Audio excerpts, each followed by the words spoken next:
Hey yo, what's good, everybody? It's your boy DJ R to W E. Yeah, that's me, and this is the place to be on the Culture Network YouTube. Welcome to the AO podcast for another episode. Again, you can follow me on IG at DJRe84. Follow us on IG at the culture.network and subscribe to us on YouTube. Like this video, all right? Share it with your friends. Today, I got another awesome guest for you guys. I got independent R&B hip hop artist Rob Wyze. We sit down for a great interview, talk about his career, how he got started in the music, and pick his mind about the music business. You feel me? So make sure you stay tuned and watch this whole video. You feel me? Hey, also, I got a special treat for you. He got an exclusive song he sent to us just for us to listen to at the end. All right. So watch this podcast, listen to it all the way to the end, and hear his new track. Don't forget, I got merch as well. I got AO merch on sale. So the link is in the description. And go ahead and check out the AO merch. All right. So let's get into it. I'm your boy DJ Ree, and this is the AO podcast.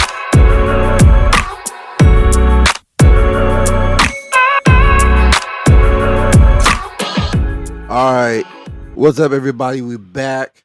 I got a very special guest for you guys. I got a talented artist for you. You know me. I like to support independent artists. I like to put independent artists out there so y'all can hear them, hear that good music that's out there. You feel me? So today, who's blessing us with this presence? Rob Wyze. How you Yo, doing today, yo, yo, brother? yo, what's good, Ray? How you feeling, man? I'm I'm blessed. feeling. I'm blessed too, man. I appreciate you, man, for coming on. We've been trying to get you on here for a minute, and we got it to happen. We got it to happen, so I appreciate that. I'm glad. So definitely. So tell us about yourself. How you get into the music and everything? Well, Uh, actually, I'm sorry. Let me ask you this first. What made you fall in love with music? um, honestly, it was poetry. And honestly, that's like maybe like a little cliche. A lot of people say poetry, but like really, honestly, it was like the rhyming of words was like very interesting to me. Like I Hmm. remember, like my first song that I wrote wasn't my song. It was like I used to don't judge me, but I used to listen to songs back. Like okay, so back then I'm kind of old. This is gonna tell my age, but back in the day, you know, we had the tape players, the cassette players, and I Right. used to always listen to Will Smith get jiggy with it, bro. And I, just so I could write the words the way he said it down to learn, because you know back then we didn't have like AZ lyrics or whatever. You know, I didn't have AOL at that time. So I used to write the words down and be like, okay, this is what he said. And so I was always into that type of stuff. Later on, I just started doing poetry though in school, trying to impress some girl. But I kind of like, you know what I'm saying? I kind of like kept going with it. You feel me? And Right. I stopped for a little bit, and I realized like, man, music's been with me all my life, man. I grew up in the church. Now I can say in the church, but I was in the choir. I was very active in my church, and I think music just been something that always been something I loved. I thought it was basketball was my first love, but music Mm. always was right there. You feel me? So just that little piece of me just writing the song down told me that kind of like resonate to like what I do now in terms of music and stuff like that. So I don't know. It's one of those things, man. You know how you just know. You feel me? So Right. I don't know. I just felt like I knew at that time. And even to now, just thinking about it, like, dang, I've always had an ear for something musically. I've always listened to R&B. I've always listened to rap, and it just kind of translated to that. But it grew into like a bigger passion as I got older, for sure. Right. We were talking a few days ago, and you said that you started in church, and I mentioned to you, I'm a PK, a pastor's kid, and Yeah. I was the same way. I did it all in church. I was on the praise team, led praise and worship, sung choir, wrote a song for the choir, all that. So, did that build your foundation as an artist, or did that build your foundation into singing? If you understand what I'm saying? Um, I'm gonna say see, now I didn't do leads. I don't know what you did in church as Okay. far as singing, but I never led. I never was one of those people that led in the church choir at all. That wasn't my forte. I was the boy, so the boy had to be in the tenors group because I was a boy. You know what I'm saying? Right. But my Right. voice wasn't nowhere near a tenor, but that's just what I did. So I would say this: I took stuff from it that I use. The stuff that I do now, I realize that I've been learning and taking from because in tenor, alto, soprano, you're learning how to harmonize. You're harmonizing like mostly almost the whole time, like you're stacking vocals at different Mhm. levels. You know what I'm saying? At different Right. pitches. I'm not knowing about this stuff back then, So, I mean, for sure, I would say a little bit. I take from that, a little bit, but for the most part, it was just putting words together. I think I took the most out of. I mean, again, like I'm not a PK. It's just I think that was my first like in front of everybody experience Mhm. being this person that sung in a choir. That was my first time experience. I haven't done anything since like that until I started rapping and singing now and performing in front of people. And even with that, like you would think that I'm a singer first, but that's the thing. I sung in church and stuff, but my first thing I grasped to when I started doing music was rapping. It wasn't even Okay. singing at all whatsoever. But I was so heavily influenced by the singing portion, the melodic, the vocals, the Right. everything that I grew up in, with the R&B and stuff. So Was choir at church something you wanted to do, or as a child, your parents was like you singing in the choir? For me, it was like uh, I had to do it. you had to do it. Yes, I had to do it. Nah, man. Look, I would say like church in general at first was like, yo, you gotta go to church. We all up at Sunday, nobody in this house be at church. You go to Mhm. church. It was Right. one of those things at first, but it was just like one day my cousins was in the choir, bro. My cousins was in the church choir. They had a choir rehearsal, and I'll never forget this day. I was playing basketball this day. I had a basketball on me. Everywhere I went, I always had a basketball. But I told you, basketball was my first love, right? Right. And my church was always around the corner from my crib, and I had to go to get my cousins for something. I can't remember what it was for, but I walked there and I walked in during the rehearsal, and they was just practicing, and like kind of like everybody stopped and like kind of like it was kind of awkward, but in the same token, it was like I guess because I did just come in during their rehearsal or whatever, and I don't know. From that day, I guess that attention, and then them making me feel like, hey, you should join, because it was like a you should join thing, right? They didn't care if they knew Right. if you could sing or not. I have no idea what possessed them to say, hey, you should join, but they did. And I went to practice, man, and I just never stopped going. So like that was a Okay. choice. Yeah, joining the choir was a choice for me for sure. I That's dope. Yeah, the church thing, not so much at first, but then that became more of my thing once I was into everything. Mhm. So, I did the choir. I was ushering. I praise dance for a little bit, bro. Like I Oh did. wow. Yeah, Oh I did wow. a little bit, a little bit, a lot of bit in my church. I was pretty active. So Okay. yeah. Okay. Oh, I'm learning a lot. Okay. Yeah, man. I mean, people will never know though, because I don't really talk about it as much. But people don't ask me those questions either. But that's what the Right. show Right. is for, right? Now they Right. know. Right. And I appreciate you opening that door to us. Yes, sir. Um, Now you said basketball is your first love. How far into basketball did you go until the music thing kind of took over and you just went ahead and stick with the music? I went far with the basketball, but I never. Mm, Once I got in high school, I did more of track than basketball, but I still mm, always played basketball. So the music thing literally was just something I thought would never ever happen. Music was never in my mind to say, hey, excuse me. It was never a thing like, yo, Rob, you can do music. mhm, you can put words in, like that never was a thought. It literally was like more so of a my boy asked me to do because he raps. He asked me to do something with him, and I was just like, all right, whatever. I wrote poetry in school. I could put words together. It was like whatever to me at that point. You know what I'm saying? So I think the passion for music more so in terms of me creating just grew with me doing it. You know what I'm saying? And that's kind mhm. of weird because some people have the passion beforehand, but me, I didn't have so much of a passion of being the person who's doing it. I had the passion of listening to what I listened to get inspired from it, but it wasn't so much of inspiring me to be a creator. Does that make any sense? That So makes a like lot. Yeah. basketball, Yeah, yeah. So basketball, bro, basketball was always like just it was the passion throughout my whole life. You know, I mean, even still to this day, but it's just not my number one anymore. You know, it was my number one until the thing I said was a hobby became something I really like just did every day, or for it just really tapped in for hours and Hmm. lost sleep and this stuff. You know, all the stuff you would do if you have a really true passion for something. I start putting that into the creative portion of music, and boom, here we are. You know. Right, right, and I salute you for that too. Um, you said you were listening to music for inspiration while you were into the sports, into basketball. What were your go to songs? Who were your go to artists that you would listen to on the daily, especially get hyped up before you get on the court and everything? Hyped on, man. I'm the R&B nigga. Yeah.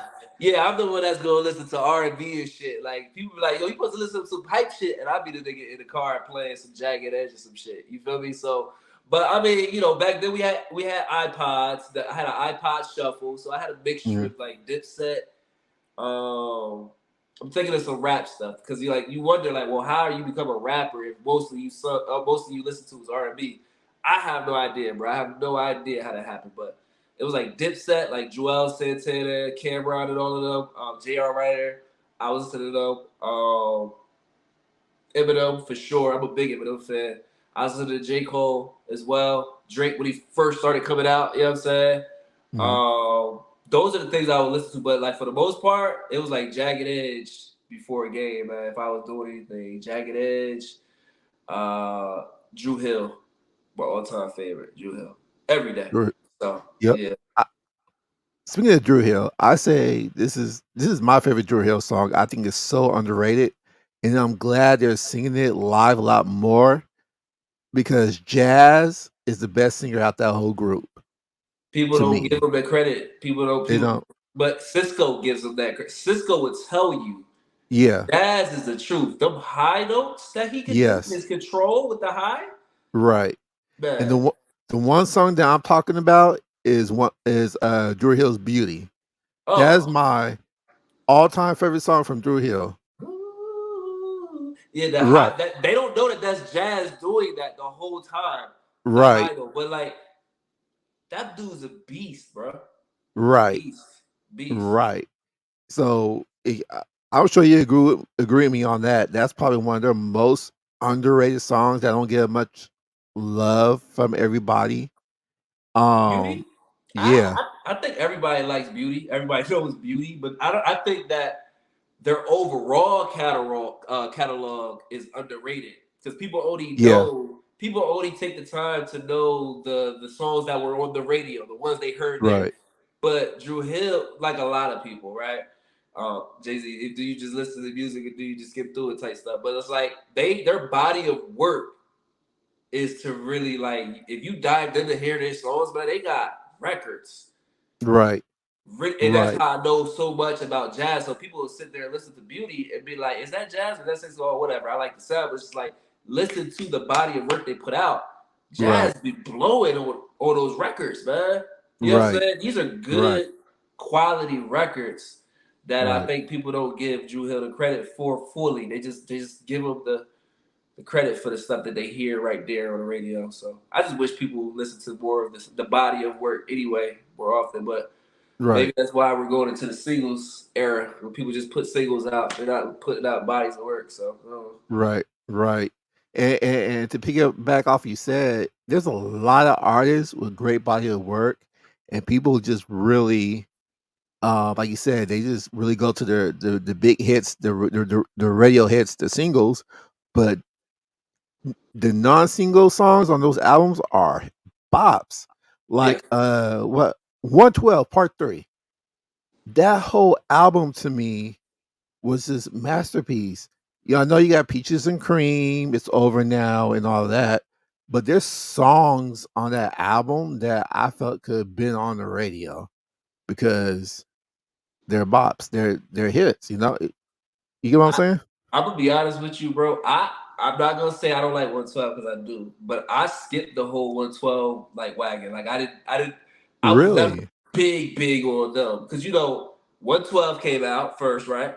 Yeah. Then Drew Hill came out a year after them. Think who Right. came out right after Drew Hill? Jagged Edge. A year. They came out years apart, from 1 year apart from each other. You know what I'm saying? They all Uh-huh. make, and so I missed the whole 112 train really like that. Even though I was a big Bad Boy fan back in the day, Mhm. but you know what I'm saying? I was more so Drew Hill, Jagged Edge. But I Okay. have heard some of their records, you know what I'm saying? But I can't really like feel you on the part three, on that album portion, because I haven't really tapped in with that. I ain't gonna hold you. Just the Okay. singles, maybe. But maybe I need to look into that, man. Maybe I need to go in and listen to the album and see what you talk about. Yeah, 112 Part 3, they got some real good ballads on there. Yeah. Um, since you're an R&B guy, what made you fall in love with R&B? What was the first R&B song that was like, "Yo, this is it for me. That's my genre right there that I want to go into it." Um, am I in the R&B genre?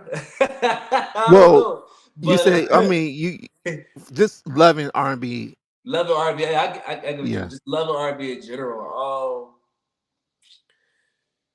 Man, I think at first it started off with, I know that it was something, and it sounds great. It's something that women like. You know what I'm saying? It was something Mhm. about the vocals and being able to do this and that. And I never could do this and that back then. I didn't feel like I could. I think it's just the thought of this type of music is what they want to listen to, Mhm. that intrigued me um, about it. But I would say, man, it was Jagged Edge that had inspired me to write my first poem for the first, for the first girl I've been trying to give that to, right? That Right. that type of part of my talent too. So I mean, we can get a credit to Jagged Edge. It was it was the song is the to me like a cherry to a cherry pie. It was like I forgot what that song, but it was on Jagged Little Thrill. I wake up early in the sunlight to see I know you. what you're talking about. That song. It was like in a poem form. He wrote the song in a poem form. And so I was like, yo, Mhm. that'd be cool if I did that for Shorty. And I did. Not realizing that I embedded that in the back of my head, that I was able to take something, I was able to take from something without, you know what I'm saying, actually vocally, like doing it vocally. And then throughout that time, I just kept listening to R&B, man. I just kept listening to R&B. I just felt like I gravitated more to it than a hip hop, but hip hop was to my soul, bro. Like I just loved it. Like I told you, I was writing Will Smith Right, lyrics getting back. jiggy You with. know what I'm saying? But he wasn't the Yeah. only one. You know what I'm saying? My first Right. my first album I ever bought was on cassette tape. It was Nellyville Oh cassette tape. wow. Yeah, again, show my age, but Nellyville was my first album. But I used, like I said, I was a big Eminem fan. I listened to Jay Z here and there. I'm a big Nas fan as well. I always loved hip hop, but the side of me that I was so scared to show people and let people hear or get to know is the R&B side. So, but yeah, I think that piece from Jagged Edge or that song opened the doors to me. Was just like, yo, this does something to people. It makes you feel something. Not hip hop stuff do too, but it ain't nothing like R&B feeling, man. Like Right. R&B gives a person a certain type of different type of feeling, man. That hip hop can't do, in my opinion. So So, about I just lo- lost my mind. With R&B. um. Oh yeah, songwriting. That's what I wanted to ask you about. Uh, did you want, when you start getting into the music game? Did you want to sing as well, or did you really just want to just do songwriting in the background first? I just wanted to rap. Like when I Oh, you first just got want to. into it, my friend was a rapper. I thought he was the best thing ever. I mean, I still think he's dope. You know what I'm saying? He's Right. still my brother to this day. But he was the rapper, and he was just like, "Yo, Rob, yo, you should do this with me. I think you could do Mhm. this." He was the Right. first one to ever believe in me and any type of talent I had, and I had no idea why. But I was just like, well, my biggest thing was, I'm not a rapper. I'm not a rapper. Da, da, da. I would sit on tracks a lot, but I would do the tracks with them. So it was rap first. I mean, it's rap will always still be first to this day. I just I just know that this R&B portion of it has always been attached to me. I just, Right. again, you go through that phase of worried about what everybody thinks about you Thanks. and Right. thinks about such. So you keep it tough. because you're worried about what they're thinking. But I realized that there's an audience that do and that will gravitate to your stuff. There's something for everybody. So Mm. that's not something that I knew back then, but it's just something I had to learn over time, getting more and more comfortable with myself as an artist. So yeah, What right. was your what was your feeling when you first stepped into the booth? Nervous. Nervous? Nervous. I didn't know anything about a punch in. I thought I had to get everything right the first time, and if I kept messing up, it just kind of gave something to me. It did something to me, like because like my first experience in a booth um, was recorded, like paying somebody to record. So they Mm. halfway believed in us, and like they're gonna take our money anyway. We're gonna pay them per hour, da da da. But it's like I'm paying them for these hours. I need to make sure what I'm Right. saying? I'm on point with this. So it was a little bit of nervous at first, but then once I got in, man, and I got rolling, like I was flowing through it. That's how I felt like it was something that was gonna be natural for me as an artist. Like in terms of like maybe okay, this music thing probably is for me. I can just get in the booth. This is my first time, and it's just I'm doing it. You know what I'm saying? And I'm not messing up a lot. You know what I'm saying? It's just I'm learning as I go, but I'm not messing up a lot. So that gave me a lot more confident than I had going into the situation. Right. Yeah. Yeah, no, yeah, your confidence got better and better throughout your career. And I definitely hear it in your music. Um Now when I first met you, we met on the stream at Pacocha.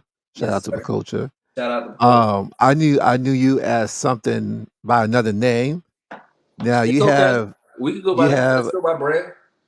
that's your brand. Okay. Oh yeah, that's still my Popcorn. brand. I got popcorn everywhere, man. That's still my brand. Okay, yeah, let's talk about popcorn poppy cuz I'm like that's how I first found you. I saw the name Popcorn Poppy Yeah. and then everywhere I went, I heard the name Popcorn Poppy, Popcorn Poppy. So I was like, let me go check this cat out. And I was like, okay, okay. hmm Where did the name Popcorn Poppy come from? Um, it literally was just a name. I had to figure out a different, like again, maybe I'm pretty good at rebranding, but at this point, I Mhm. was going through rebranding a phase, right? Right, And it was like I wanted something that was cool but not taken, and so it started all on Tag. I came from an app called Tag. I don't know if you oh, know about it. yeah, I know about that. I'm from Tag. I've been on there for 2 years. I stepped away from it now. I'm not really on there anymore. But when I downloaded Tag, I had to figure out a name to go with, right? To go with me. And oh yeah, you gonna be like, why you just do Rob Wyze? I don't know why I didn't do Rob Wyze, honestly, because I didn't know if I was gonna take it seriously. But at that time, I was dating somebody. And I was on the phone. We was going back and forth about, yo, what should my name be? What should we rebrand? Whatever. So we start off with emojis, right? I'm telling you, just dead ass where it came from. Emojis. I'm like, all right, I can't pick no emoji that nobody has, but it also got Right, to make some type of sense. But maybe whatever. So I went through all the emojis. I was just like, there's a popcorn. I'm just like, I don't see anybody with a popcorn. Boom, we gonna rock with popcorn. I didn't have popcorn poppy yet, right? So uh, my girl at the time, she was like, well, whatever it is, you should be something poppy. Because everybody on, I came from Meet Me before I went to Tag. And before I went to Tag or Meet Me, it was during pandemic, I used to always wear a do-rag, right? So right, my friends there used to call me do-rag Poppy. And then when I took the do-rag off and I had my curly hair, Curly Poppy. You know what I'm saying? So she was like, whatever you do, it should be something Poppy. So I'm like, well, I got the popcorn emoji. What if I just do popcorn Poppy? Right? Popcorn Poppy. That's just how we went with it. I literally that's okay, just it. So like, I know to you it's just like, well, that still doesn't really kind of make sense because like, what popcorn Poppy? Okay, so where'd you get the meaning for it from, right? Um, I found that on as I went. As we went along, that's how I figured out the meaning for popcorn. But long story short, Reed, bro, I've always had this like type of energy that attracted people to me. And then and if they don't know me, they stop by or whatever. In my streams, I'm talking about 9 times out of 10, they're always there longer than what they intended to being there for. You know what I'm saying? right, Longer. right? So it's a certain attraction that it has to the energy that I have that I give it. I've always had this, even in reality, you know what I'm saying? At work, people love working for me as a manager. I don't know what it is that I do, but they love it, right? So Right. it attracts these people in like a movie, right? A movie attracts your attention. And I always give this example. When you walk past the TV and your destination is to the laundry room, you may see something that catches your eye real quick on TV, and you just see that you just lost track of time. 20 minutes went by, you just forgot that you were supposed to take those clothes to the washing machine. You feel me? And Right. that's kind of like how I went with it. Popcorn. You know, I'm the movie that draws your attention. You know what I'm saying? What do you eat when you're watching a movie? Usually it's popcorn. So popcorn poppy, just roll with it, and it just worked. I just kept building on top of that. You know what I'm saying? Popcorn background, popcorn with the music. You know what I'm saying? It was just Right. something that I could intertwine with Rob Wyze as well. So that's why I said it's still my brand. We built that from the ground up. It's still growing. And I think it works hand in hand with my music. I have a whole album out called Popcorn Poppy. You know what I'm Right. saying? Right. You Yeah, know what I'm saying? So I was gonna get into that because that came out in, I believe, 21, 20 20 2021. 21. Yeah. Tell us Yeah. about that album. What was your mindset behind it creatively, mentally? Whew. Mentally, I was in a space of accepting um, where I was at emotionally. You know what I'm saying? Prior to that year, I was very emotionally messed up. And honestly, even that year, I was still messed up, but I was in a way better place emotionally than I was the prior year, but I was still fucked up. I ain't gonna hold you. Mm. But Popcorn Poppy was the headspace I was. It was like more so of accepting that emotionally piece of it, and then accepting that the fact that everybody just don't. Everybody's not gonna like me. I have people that claim they like me, but they don't. You know what I'm saying? I'm talking about from a friendship level to just a being around me level, not even just romantic level. I'm just saying that part, right? So, and it was the street, and I learned this from the streaming portion of my life, right? Mhm. So Popcorn Poppy, I just feel like I took all of that at one and built a body of work from that, just from my experiences and just thought process throughout that whole time. So and how I felt on certain things. So it wasn't so much personal. Like if you listen to the songs, I don't have super duper like a whole bunch of things that be like, okay, oh this happened in your life, but I have a few records that there is. You know what I'm saying? But you gotta really pay attention. So Right. you'll hear a lot more of, and this I built a lot of personalities. Like so, you have Popcorn Poppy, you have Rob Wise, and then you have Yeet Sweat. So what? You feel me? And Yeah. so Rob Wise was a newer addition. Yeet Sweat was already there, Rob Wise was there, but Popcorn Poppy was a new addition. So I like that you asked me this question. Popcorn Poppy has entered. He's the person that got experiences from the streaming world too, right? Right. He's that person. Kind of similar to Rob Wise, but see, with him, he there's a romantic side that really like created his character a little bit more. Um, that made him kind of who he was, but then at the same time, he was this somewhat popular person that everybody knew in the streaming world. You know what I'm saying? Right. So I don't know. During that time, I just had a lot of stuff going on. I had a lot of negative stuff. I had some positives, but I had some negatives, and it was an ongoing thing. People trying to uh, throw dirt on my character. They see tight relationships that I have with people. And again, remember I just told you I have this thing where I attract energies to people. Sometimes I don't even be knowing. You know what I'm saying? And it's just like I'm not forcing a situation. These people want to be around me, right? And others may be jealous of that, just that people wanting to be around me. So, they're creating certain narratives that may not even be true. You know what I'm saying? We go through this Mm. through life. This is just everyday life. People do this in your life in general, but I never knew in a virtual world that would be a big, big thing. What So, like, was the they're, huh? go ahead and finish. I'm Oh no, sorry. I was just gonna say, man. Like so, like with the Paco Property thing, man, I experienced a lot of that along with the other stuff, which was all new to me because I wasn't really I can't say I was the streamer yet until I even got to tag. So, you know, Popcorn Poppy was born. I just kept making tracks after tracks after tracks, and then I just came up with the whole Okay. concept. So So, with all that was going on in your life during the phase of Popcorn Poppy, was that recording process for you therapeutic for you? absolutely, Yeah. Every time, anytime I record is therapeutic. Like I said, after we do this interview, you know what I'm saying? It would be Mm. probably live. You probably gonna be in my live or whatever. You gonna see me. Like today, I'm gonna record. I don't care what.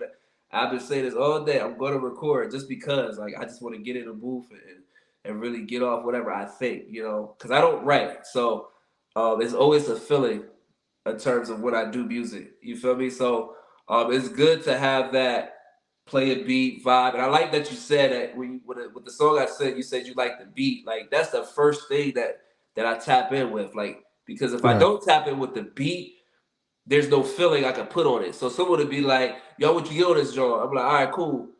Let me listen to the beat first." Oh, no, I just took. Nah, I can't do that. Because with me, it comes with a feeling, man. I have to Mhm. feel something. If I don't feel it, I can't do it. So with that comes the therapy behind it. You know, the therapy of hearing a certain drum, the therapy of hearing a saxophone, the therapy of someone playing the keys a certain way. You know what I'm saying? You ever had that situation, bro, where you hear a song like, okay, so I listen to a lot of smooth jazz, right? Just the instrumental Right. portion, none of the lyrics. Where you hear a certain part of the piano or that saxophone and you feel like kind of like butterflies a little bit right here sometimes. Right. Right. It gives you a certain feeling, like, yo, that note was crazy in the instrument. Like that feeling right there. You know what I'm saying? That's Hmm. it's so much therapy within it, man. I feel like it heals a lot. I think music just in general does a lot good than bad for people in general. I think people should seek some type of form of it. You know what I mean? To maybe help, whatever they're going through, possibly. You know what I mean? I Are don't you a fan of Robert Glasper? know. All right, so don't give me the line. I don't know artists. Okay. I don't know artists. I have heard that name before, but I'm not gonna sit here. I'm not gonna sit here and cap and be like, "Oh yeah, I know Robert." No, I don't know that. I don't know that. I don't know him at all. But I probably have heard his music. I probably because, like I said, I listen to jazz a lot, Right. so I probably He have heard it, but I didn't know it was him. yeah, he's jazz, but he's soulful R&B jazz. Okay, And he worked with like Layla Hathaway that name sounds and familiar. Erica Badu. Okay, If there is a song I would want you to check out, it's called Afro Blue yeah, send that to by me. Robert Glasper and Erica Badu. It's just the Afro Blue. melody of that song, the vocals. It's like the music was the canvas, Mm-hmm. and Erica Badu's voice and the way she sung to the music was just like the paint, and they was just making a beautiful painting. That's how I describe it. Isn't that That's crazy? Isn't that crazy? yeah, Like, like I feel like you don't really have to have a super passion to be able to feel what we're talking about right now. Like in terms of it, right, like you just got to be open. right, You just gotta be open to the thought, right? You don't right, have to have a passion, but if you're open to it, you're gonna realize that what we're saying is true in terms right, of what you can feel through it. Because you can feel stuff through multiple things for therapy, right? right, Music is just one of those things. You right. have multiple other things, but music is definitely one of them. You have to be open to it, man. Like, I don't know. It's beautiful. For me, it's a beautiful thing. Like, not even just being cliche, not even just talking shit. It's just really, truly one of those things where I can just listen to instruments, man, and I'll be good. Hmm. Sometimes, I may not be in a making music mode, which is very rare, but I don't want to hear any music with lyrics to it. I just want to hear the sound of the instruments, man. You know what I'm saying? That's enough to give me inspiration to do something. Right. You feel me? So, or I may want to feel a certain way, and I may want to hear something with lyrics that's gonna make me feel that certain way. You know what I'm saying? Music is a go-to, man. Like I don't know. Right. It's a universal language. Yeah, for sure. Yeah. Um, let's go to. I'm going backwards. Let's That's go to fine. 2020. 2020. Oh, Yeet Sweat. you did research. I see. Yes. He said, "Look, bro, we done waited for so long to do this interview. I'm gonna do my research, my nigga." Man, I gotta Yeah, make sure I know who I'm talking to and what I'm talking about. yeah. So, Nah, I feel you. I feel you. Yeah. 2020 Eat Sweat. What about what's the definition of yeet sweat? it? I know a lot of people like, what is yeast sweat? So, all right. So honestly, I really just got. I was given the name by friends. Like I like. All right. So after my start off in music, I got with another group of people. And those are still my brothers to this day. And we were together in this faction called Swakey. Okay, Okay. Swanky was a thing that we did. We put together. It was a collective of artists, musicians, whatever you did musically. We wanted you to be involved in that. There was no barriers to what we allowed or whatever in that. And I was always known as the ladies melodic person, even though I rap. We all rap, bro. But I, for some reason, I was one the youngest. I was the youngest out of everybody. Two, the ladies person because the ladies apparently like whatever, and three the melodic one, and so we all had a Yeet name. Yeet was a saying that I forgot. I don't even know who started Yeet, and it wasn't us. It was some superstar person. I can't remember, but we made up funny Yeet names. You know what I'm saying? So my boy was Yeet Ledger. You know what I'm saying? Like like Keith Ledger, I think it's a Yeah. Heath Ledger from the He Joker. yeah. And so with me, I'm the singer, right? So Keith Sweat. So they called me Yeet Sweat.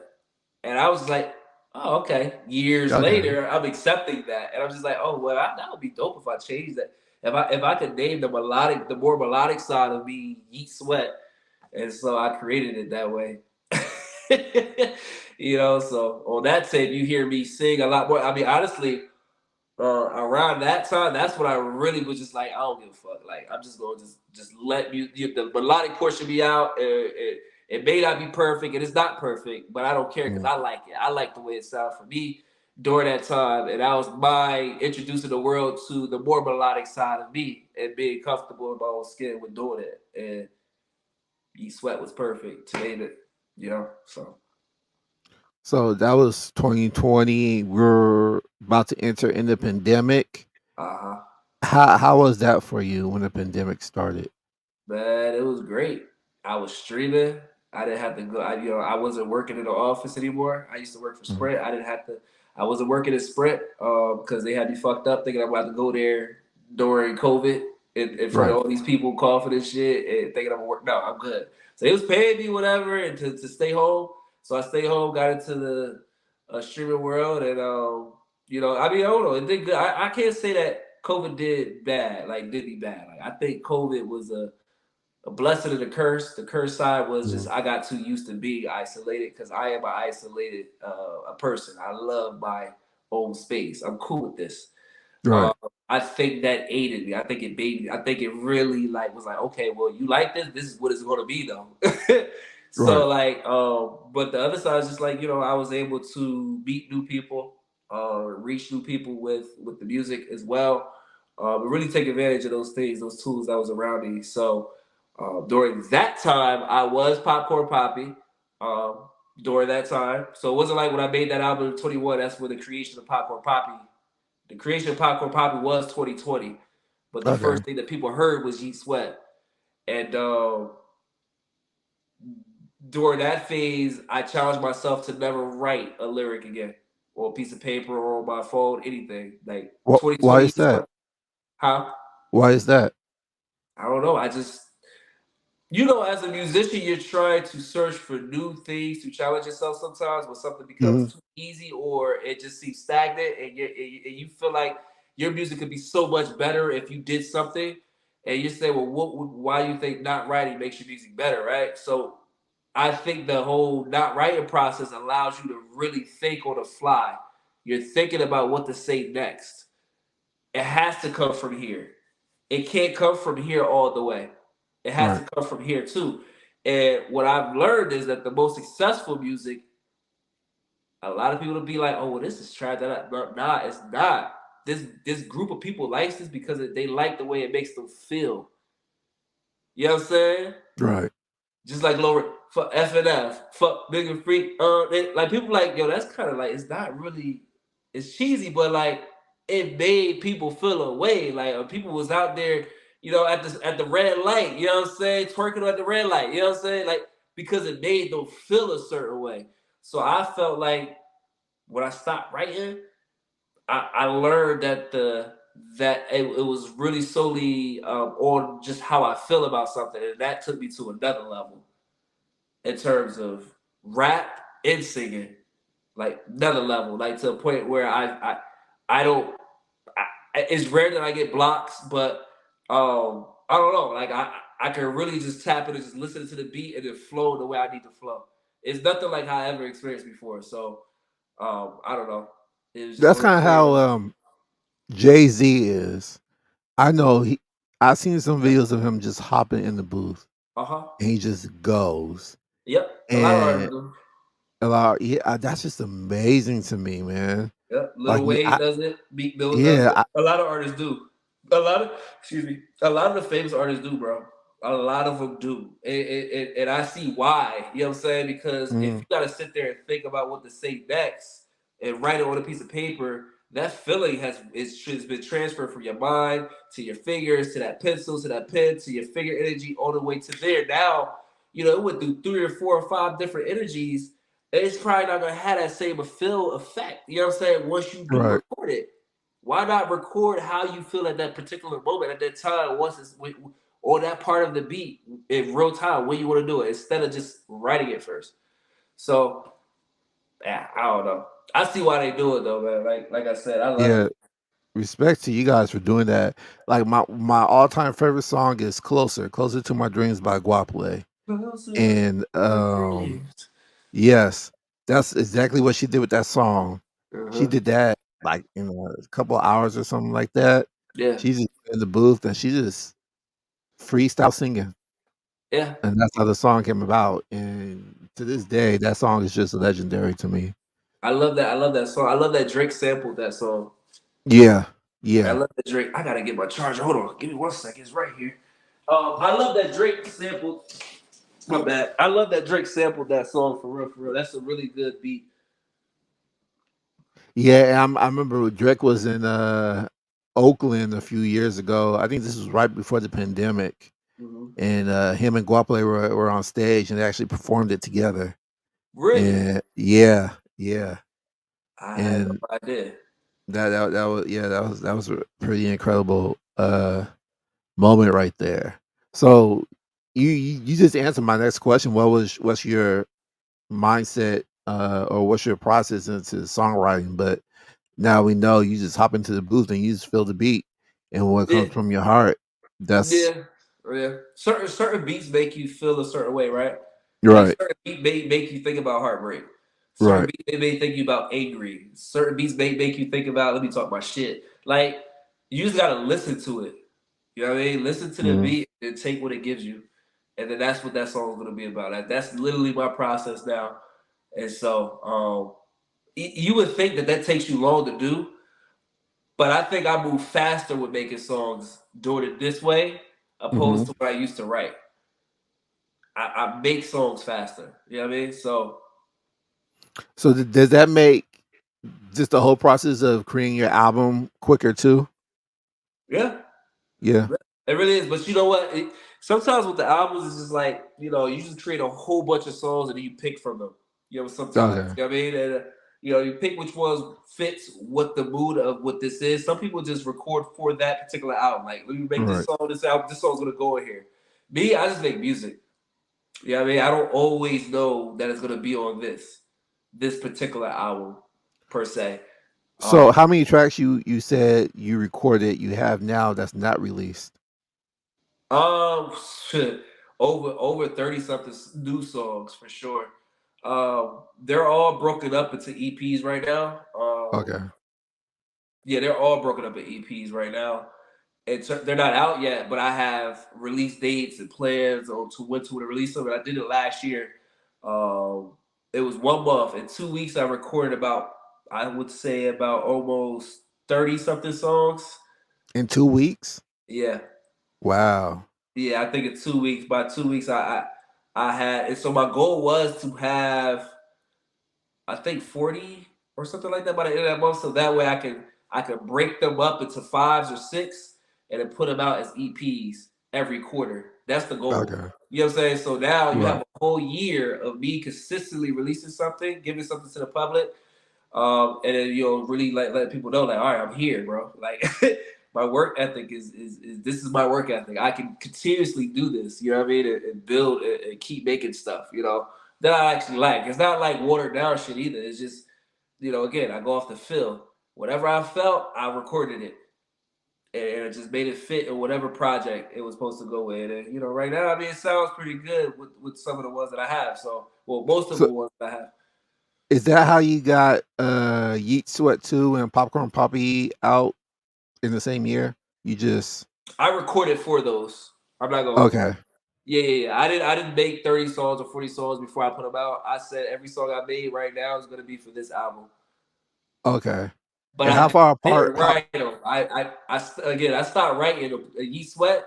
I stopped writing on that project completely. I didn't write. The only song I wrote on that project was "Get Busy." That's the only song I wrote. But everything else, I just did it freestyle. I just recorded. You know what I'm saying? right. So yeah, How but far apart was Popcorn Poppy and Yeet Sweat 2? they were both in 2021 for sure. Right. Uh, I would say they were probably about 3 months apart. Oh wow. Yeah, they was 3 months. Oh, the grind was real, brother. No, it is, but you know what? When you independent, bro, and nobody knows Yeah. you, when you want Yeah. people to get to like, it don't matter how much music you release, man. Like as long as you put it out there, the idea is to put it out there. Because what people are gonna do is they're gonna be like, okay, oh you rap, you say, okay, where can I get your stuff at? And they're gonna see how much stuff do you have, and they try to rate. Sometimes they judge people based off of how much they have out to know how serious they are. You know what I'm saying? Mm. So with me, I just don't want people to ever think that I'm not serious about what I have a passion for. So I'm gonna show you this work. You know what I'm saying? I'm gonna show you that. Yeah, I got projects out. I got hella more projects to put out, but there's a plan behind each thing that I do. So yeah, So we met in 20 last year, 2022, yes, sir. through streaming, and Mm-hmm. then you left, took a break. Now you're back, and you rebrand yourself as Myself. Rob Wyze.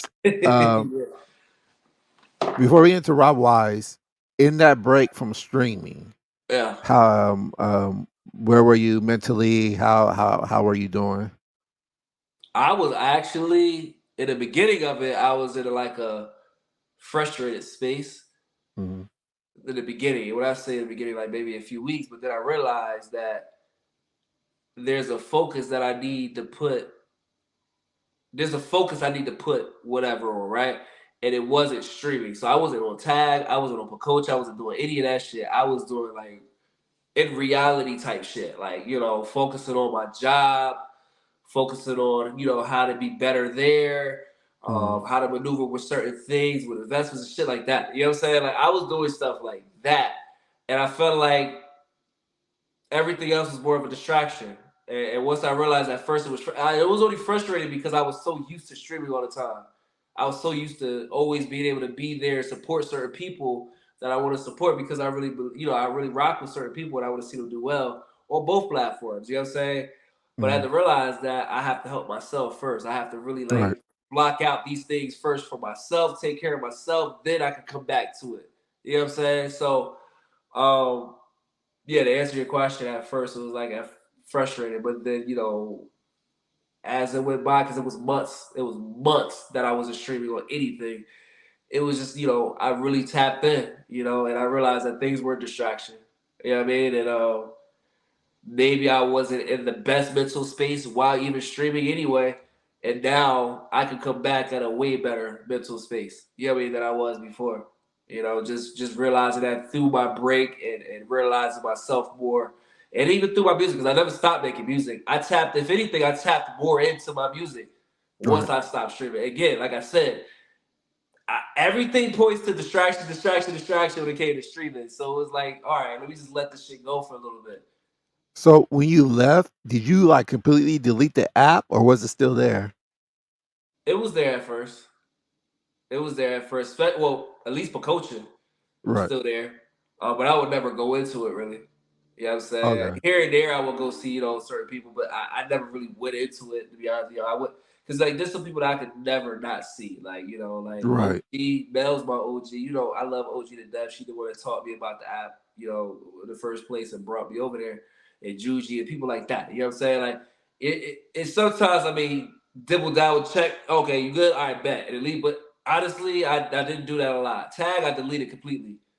So they weren't on my phone because I didn't want to be distracted with any of that shit. You know what I mean? And eventually I did delete the app for coaching too. So I went through phases. You know how you go through a phases of breaking up? Right. Right. You got the phases of breaking up. I went through the phases Right. of deleting the apps. You know what I'm saying? Okay. Shit. So And yeah. I know you had to have the itch to get on, or were you just cool? I mean, I'm a streamer, bro. Like that's just what I do. So like, yeah, Right. of course that itch is there, just like the itch is there for music. But I had to make sure that I was good on what I wanted to be good on first before I could even make that decision to do that again. Which is why it took me so long to come back. I knew eventually I would, because I could never give away streaming. Like I invest too much. I invest too much in streaming. Mhm. I invest too much in my branding. I invest too much in everything that that I built, and the people around me also believed in me and helped me build too. Because I didn't do it by myself. You know what I'm saying? There's a lot of people that Right. invest in me too.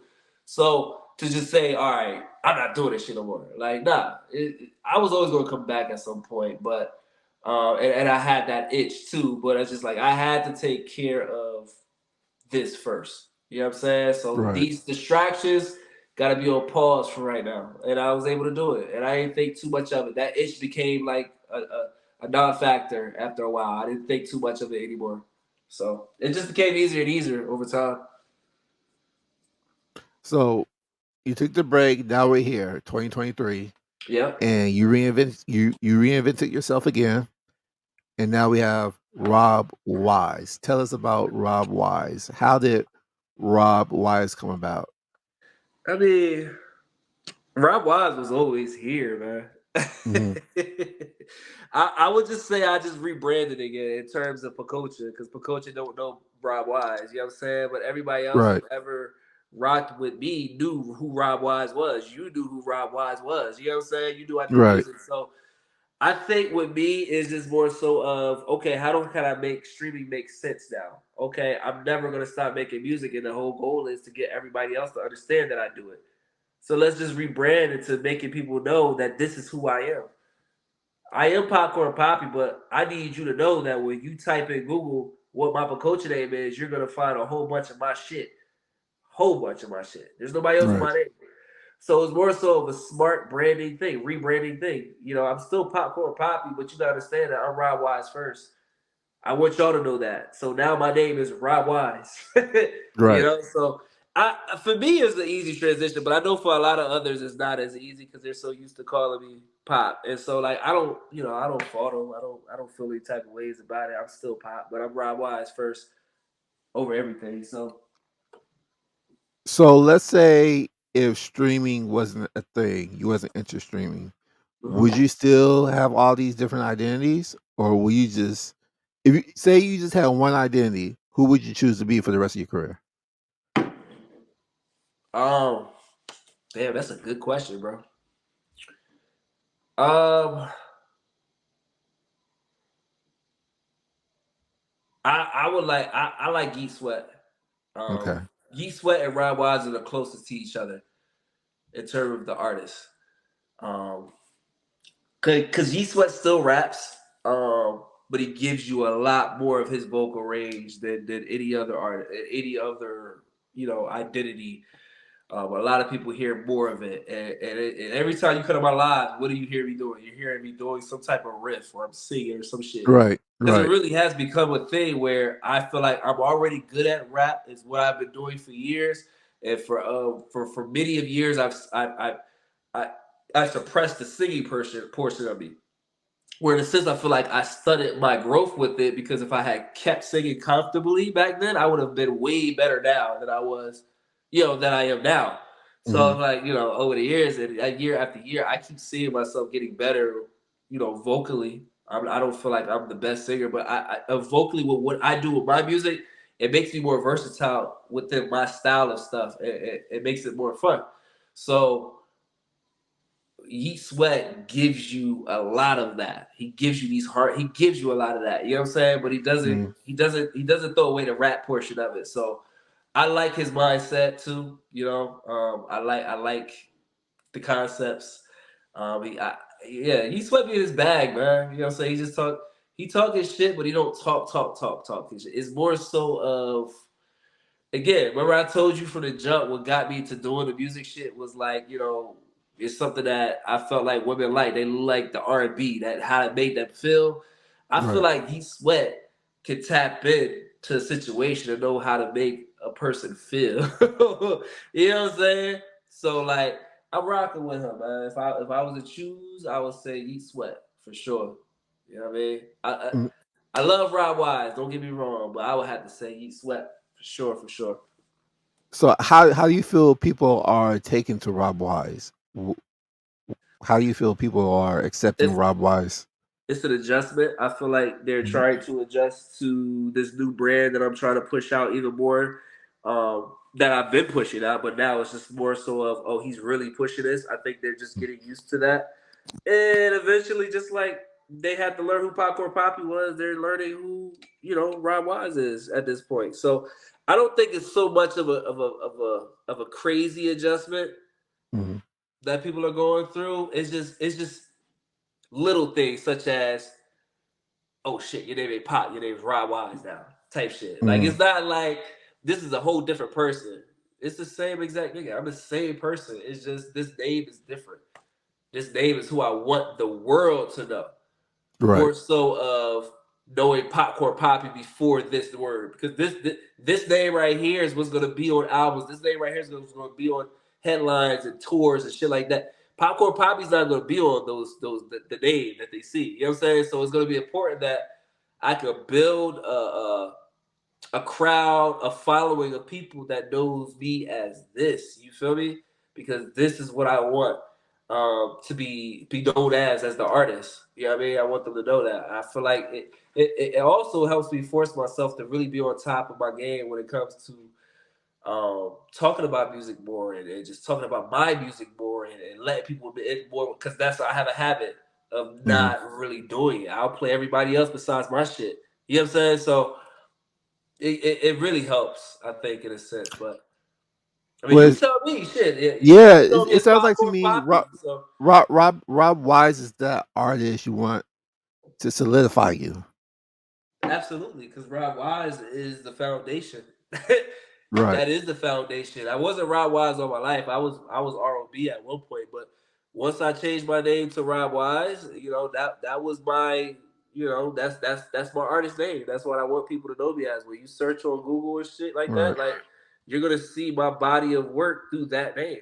You're not gonna Eh, see it through. You're not gonna see it through Popcorn Poppy. So right. The reason I asked that the reason I asked that question, I'm having this conversation with you because the people who watching this, listening to this, mhm. and know and are fans of Poppy, I just want them to get an understanding why Rob Wise is so important. Yeah, yeah, for sure, for sure, for And sure. I appreciate you explaining that. Yeah, Um, I was listening to your uh to Rob Wise music, and man, it's hot. I love it. It's like that really. hip hop beat with the R&B Yeah. soul on top of it, and I dig that. I love that. Um, where do you see Rob Wise in the next 5 years? The next 5 years, I'm headlining somebody tour because I'm gonna be old Okay. as fuck. I better be headlining somebody tour. Shit, you know what I'm saying?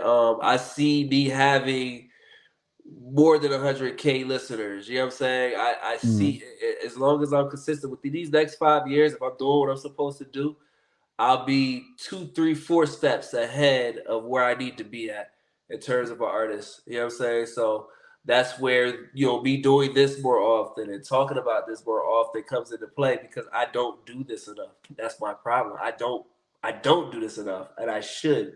So if I'm consistently like this, and foot is always on the pedal the way it is right now, man. Like, yeah, I'm headlining somebody tour. I'm gonna be in the city near you. You know what I'm saying? You're gonna have a whole bunch of music to go ahead and go through.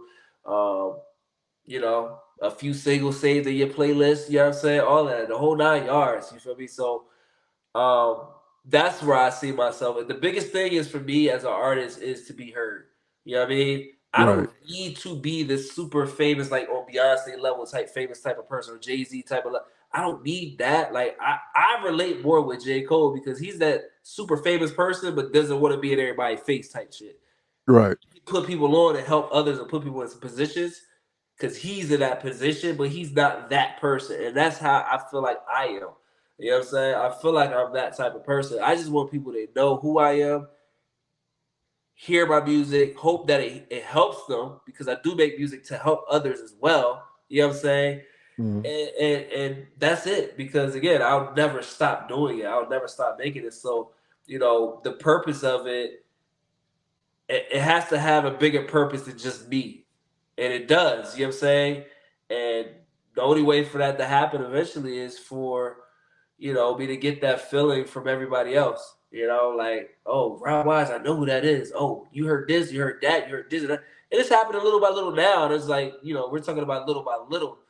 We're talking about, maybe 3 to 10 to 15 people to like millions of people. Like it's a difference, and I'm pretty sure it gives an artist a different type of feeling. So I'll be more satisfied if I just get to that point, man. Be honest with you, because I feel like I got a lot of good stuff, and I feel like that it can compete or be up there just as much as everything that's out right now, and that's that. So every artist should say that though, but I really truly feel like this, man. I say I'm not new to this, Right. man. I've been doing this for years, bro, years. So And Rob Wise got some music out right now.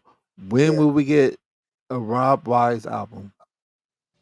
The next one up is actually with my brother. His name's Zaya, the hit Okay. maker. He's the one that produced that beat to that song. I went back and forth, and I met him. Man, once I met him, man, we clicked like this, and he started making beats for me. And I just to that day, I was like, "Yo, you're my producer. I don't care." You know what I'm saying? We got a project, a joint project together, called R and Z instead of R and Okay. V. R and Z is what the name of it.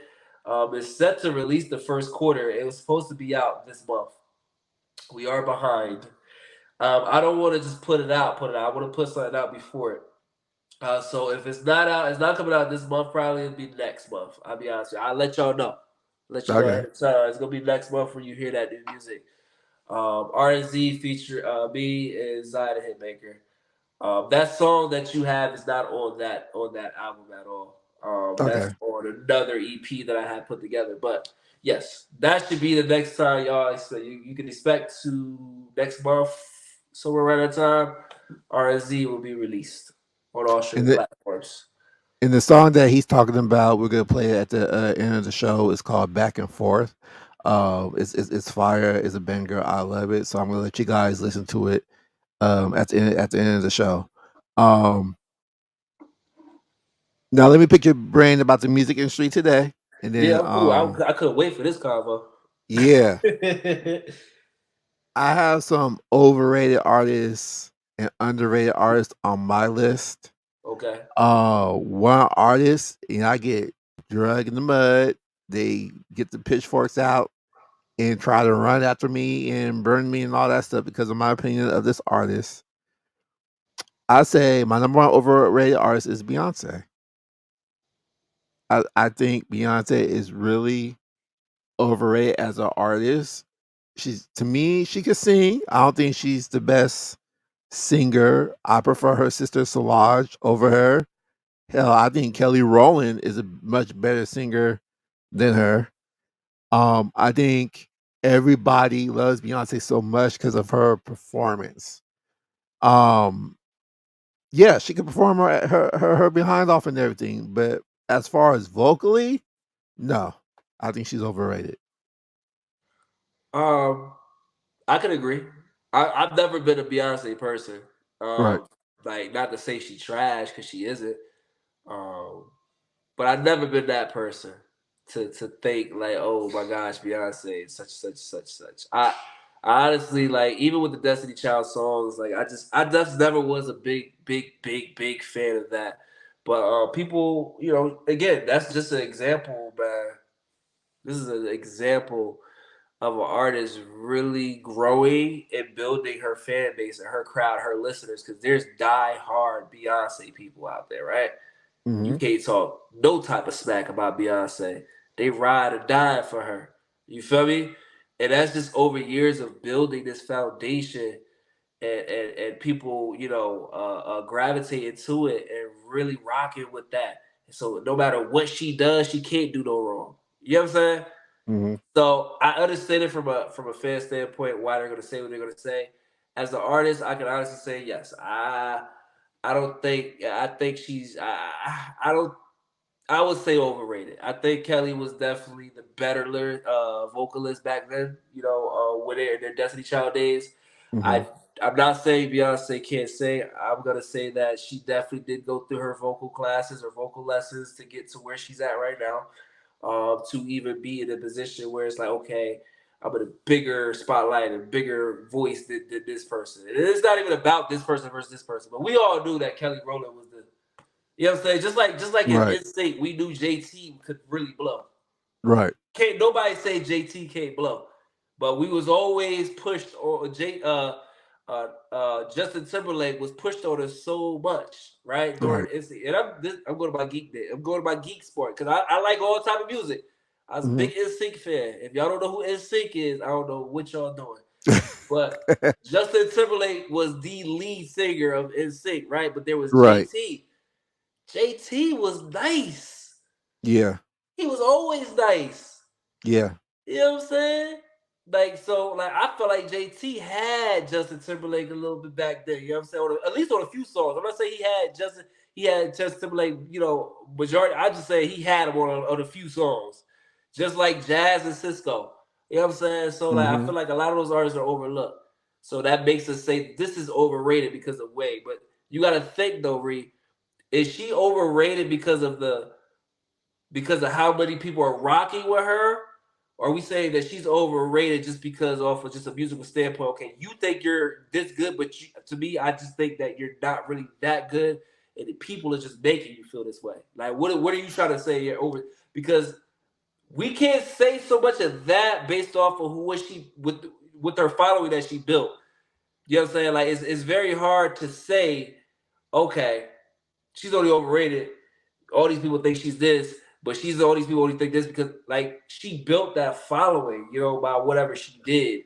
It it it was a following for me. I think Okay. they have her so high up at a point I don't think that she needs to be at vocally. I mean, I could name a few, man, that I would listen to over her. You know what I'm saying? Yeah. I could name a few for sure. And And again, this is though I'm not slandering any of you because if there's beehive people in this chat or whatever y'all do see this shit, I'm not slandering your girl. Trust me. You know what I'm saying? right. I had an ex that listened to nothing but Beyonce for months, and I think that's what made me just be like, "What the fuck? I don't want to hear this shit no more." Because she played that album back the back the back the back back the back. You know what I'm saying? The X, y'all know who you are. You know what I'm saying? If you watch this shit, you know exactly who you are. But I she think played the this shit thing back to back. Uh huh. I think the thing about Beyonce is her performance overshadows her vocals. You think she's the better? Like, so do you feel that way about Chris Brown? Uh huh. Chris Brown, yeah. Chris Brown can sing though, but He could. He he's could. gotten better over the years, just as anyone who keeps doing something. But he can sing, I feel like, but I don't think he has the vocal control. Like, okay, what I would say, he has the control. What I would say is this: I think you were about live when I would say this. You got a Marion who relies heavy on his entertainment dancing portion of it. You have Chris Mhm. Brown who relies on his dancing and shit. If you're doing it live, you can't not do the dancing and shit because this is what you do to really truly entertain. Right. But can your voice sound the same as you're doing this live? Is the question. I remember back in the day, I heard him try to sing "Take You Down." I think it was "Take You Down," or it was one of these songs. It was his younger years of Chris. So it's like I don't know what he is now, but younger years of Chris, he didn't. he didn't have that control. Like I would say, like again, Usher. I I witnessed the concert that was on TV with him performing for an hour or two or something straight. Again, he did the performing portion. What you're talking about? He performed, danced, all this shit, but his voice never changed. He had so much control on his vocal, which I don't know if I could give that to Chris.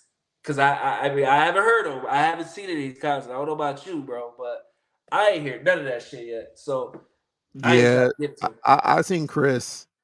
Um, I think he does more dancing than he does singing in his Okay. performances. Yeah, especially what song he's performing. Mhm. Um, I think he could sing if he really wanted to, but he's more focused on the performance, Yeah. the performance part. Um, like Usher, yo, he's the goat on stage. I mean, the man can perform on roller skates and sing at the Yeah. same time. Shit crazy. Right, Crazy. It's crazy what he can do. But right. he wasn't the Like, first. The first, you know who the first? Well, I ain't gonna say the first, but a lot of those guys look up this person. Rest in peace. You know what I'm gonna say? Michael Jackson, yeah. the goat, the goat. Well, Right. yeah. But was he really good vocally? That's a good question. I feel like he was way better when he was younger, but that's only Younger, yeah. because I think that's only because that he had that he didn't go through that puberty stage yet where his voice was changing that he had to really worry about certain notes. He could hit Hmm. all the bitches. You know what I'm saying? His Right, voice is so high pitched. Once he got older, it changed a little bit. I'm not gonna say right. that took away from him, but I will say this: put him next to a person that can really riff like a Tank. I feel like Tank can out riff him. You know what I'm Yeah. saying? But what made Mike great isn't really just solely on his vocals. It was the fact that he was a performer. He was a performer and a singer, and he was able to do both at the same time. But does Flawless. that hurt? Does that hurt the music industry a Think so? lot though? Isn't it's like now it's saying that, oh, you really don't have to sing. You gotta dance and perform your butt off on stage. Like, what's the purpose of being a recording artist and you're not that great of a vocalist? Yeah. All they is looking for you is just to get on stage and do your thing and make the people go crazy off your dance moves. I mean, for Like, some people, for some people, you gotta like again. What are they in it for? You know, these big money machines, like these big money labels, they you got to make money for them, right? They're looking right, for anything that will make them money eventually, right? right, So some people coming up are doing these extra shit so they can get the attention and show that hey, I'm doing this, this can make you money. But you know, as you can see, a lot of those true artists aren't really happy in those situations at all. Like eventually, they're not doing the extra stuff, the gimmicks and stuff, just to sell some records or whatever like the true artist. So like I do think that it takes away from it where you're just dancing and that and relying on that to get your. But at the same time, I get it. You know what I mean? I get it. Like mm, you you're trying to make a better way for your situation and whatever, and you know that these people are looking for this. You're that age bracket, and this is working. It is what it is. You know what I'm saying? 9 times out of 10, they show you the type of music that they make eventually in their career. They show you what they really do, and that's mostly most of the times when they go independent or whatever. So as you can see, there's a lot of artists just willing to just go independent anyway. You know what I mean? right. So Do you think I, that's the best way to go now instead of signing to a big label? I'm 50-50 with it still. You know what I'm saying? Because Mhm. independent can be big for you if you get a big if you independent only works for you if you really have a following on your own, right? You Right, don't need a big, marketing whatever machine to do this for you. You doing this organically, so you're able to make the most money you can, right? right, Based off of stuff without you having to pay a person to generate this for you. You know what I mean? You're not owing anybody. This is genuine organic fans that you're building, a relationship with. as an independent artist, it's a lot of work to it though, right? Right. And you gotta hopefully, with your consistency, hope that these people are gravitating to it the way it's supposed to. It is blowing up, right? That's Right. why I sell 50-50 because there's no guarantee. I feel like if you get it, the other 50 is like if you go with the label, yeah, you're buying to the contract, right? Or whatever. You got to do these albums, but best believe through these years, your buzz is going to go up because they're going to put the money behind you to make sure it does. You just got to make sure that you're doing your end on your contract. You know what I'm saying? So, Yeah. and they'll give you money up front or whatever for it. And again, I don't think anything's free. I don't care about what type of money they give you up front. It's not free. You feel me? But still, in all, they're doing life changing things instantly if you could get the attention of them. You feel me? So I'm 50-50 with it. Me personally, again, if you would have asked me, Rob Wise, where do you want to be at with it? Signed or not signed. I would love to do this successfully unsigned. You know what I'm saying? Because I like Right. the idea of releasing shit the way I want to release it, when I want to Right. release it. My whole creative process, not having to worry about, oh, the people are liking this. You got to make a song like that. I don't want any of that shit. You know what I'm saying? I just want to go and do it. But I'm not gonna say I'm gonna turn down a record deal if it's the right situation. If I look over it, my lawyer looks over it, and it seems like it's gonna do right by me, I'm signing that shit. You know what I'm saying? Yeah, I So think for you, this is my opinion as Rob Wise. I think you should just stay independent and don't take no big deal at all. Just because you put in so much work into creating your brand. And nowadays a lot of labels out there like to take control of your brand. And just to see as much work as you put in, I don't want to see nobody take that away from you. So yeah, just as me on my end, I think you should stay just independent. Even if the opportunity did come, I think you should stay independent. Just because of the amount of work that you put in into your own brand. yeah. I mean, I guess it really just depends on the situation I'm in at that time. When Mm. someone actually do like recognizes me and be like, "Hey, yo, what's up?" Like it's gonna take that one song. It's always gonna be one song. I have a lot of them. I don't know which one it's going to be, but it's going to take that one song to see how many followers I get from that. Whether when I post it on YouTube, and I feel like YouTube is a really good gateway that I don't really Right. utilize much, but posting shit on YouTube, whatever that is, and whatever I can grow for that and see, I have to see it first. You know what I'm saying? So, you know, if I have nothing and the label's running up to me with this, it's like I see what you mean, relax. Like I don't know about all that. Now y'all about to try to change me, and now I'm about to build a fake crowd to rock with me for this persona that I'm not. You know what I'm saying? Right. Opposed to the independent side, where they're gonna see what I am, who I am, the persona I give, right? And they're gonna rock with that and keep following that as long as I'm doing that type of stuff. So Right. I Right. mean, I would love to be. Listen. I love the freedom and independency, bro. I love all of that. And that's honestly my thing. I want to do that, and I love performing too. So, I just want to. I want to be able to do all of that shit. You know what I mean? But if the right situation comes by, I can't say that I'm just gonna turn it down. I'm gonna always look at them. Look at the office. I'm gonna read over papers and shit. So, just gotta be right. But I do know a lot of artists, mainstream artists for sure, want to get out of their contracts. They can't wait till they get out of their contracts, and they're out of their Mm. contracts and they're good. But you guess what? During that mainstream process, through the whole being signed to a label, that label helped them even, along with themselves, build their buzz. So when they did get out of it, they didn't need them anyway. Mm. You have a buzz already. Of course, you don't need the label. People Right. will follow you when you drop shit when you go independent. Of course Right. you're gonna be able to make some money. Of course you're gonna still be able to do whatever you're gonna do. You know what I'm saying? So we can't slight the major labels. We can't do that because like in a sense it does help eventually.